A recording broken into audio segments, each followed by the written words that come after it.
gonna tell your friends and family when you go home later on. And in walked the biggest Mexican I've ever seen. Well, damas y caballeros, we're presented with the great honor of coming here, serving our dinner here, and also prepare a speech. I asked myself, what should I talk about?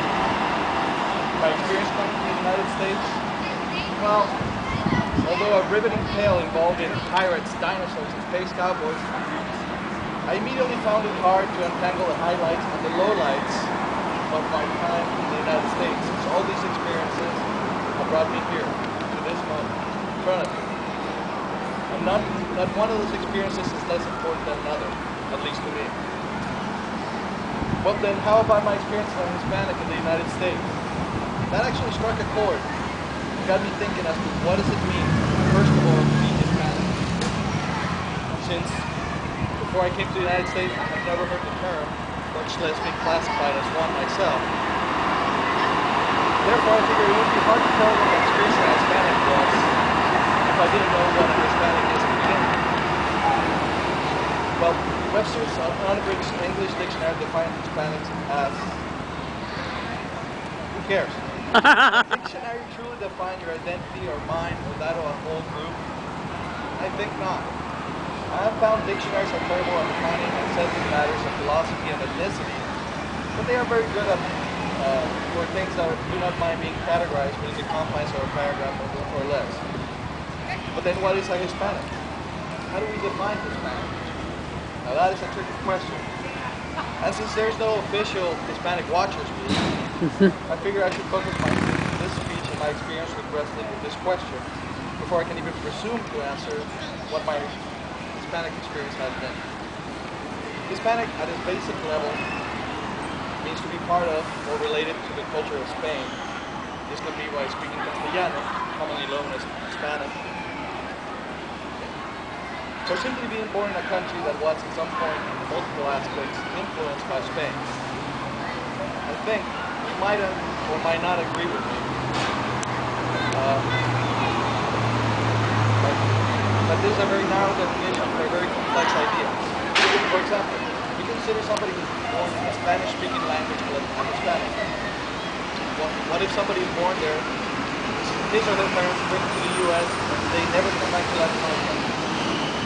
Are these people truly considered Hispanic? I think where you were born is a geographical accident, and how you were raised culturally. Think about it. The hospital where you were born has little to no bearing of who you become or how people perceive you. So this definition holds some truth, but it's not quite there. How about speaking Spanish? Someone who speaks Spanish as his or her primary language. What if English-speaking parents in the U.S. or Canada decide to teach their child to speak Spanish as their primary language, just so they can enjoy the lost art that are novelas, so they can watch the original Ugly Betty? Do we still consider these people Hispanic? Anyone can learn Spanish, but those who do are not necessarily considered Hispanic. So we have another partially correct definition, but still too narrow. Take that, Webster. Are Hispanics short, dark, straight black hair, and black eyes? Well, I don't fit a couple of those characteristics, but I'm considered Hispanic. I have known very fair-skinned, tall Hispanics with blue or green eyes. Again, another definition falls short. So then, what is this fierce and elusive creature, the Hispanic?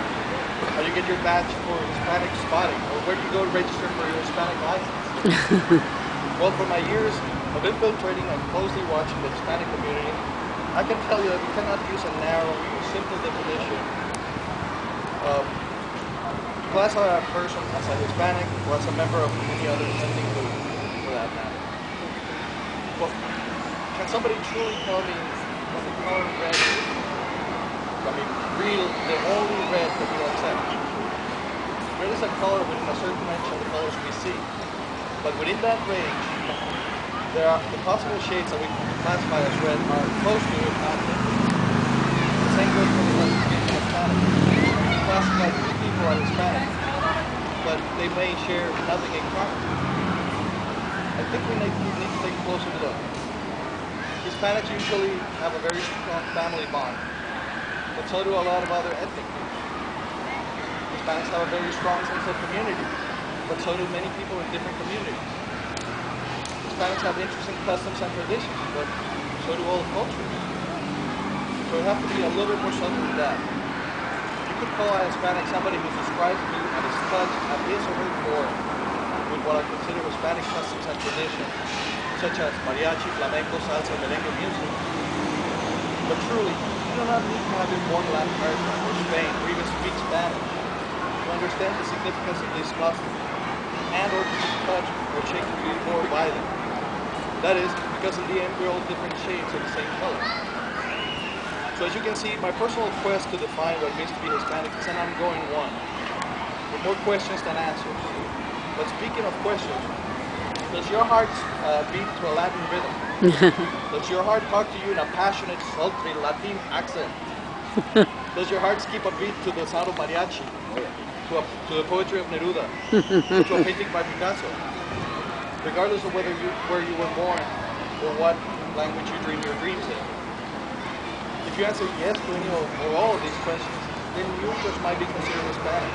If not by the community as a whole, then by the most important person that can categorize you, yourself. What does your heart tell you about who you are? Thank you very much.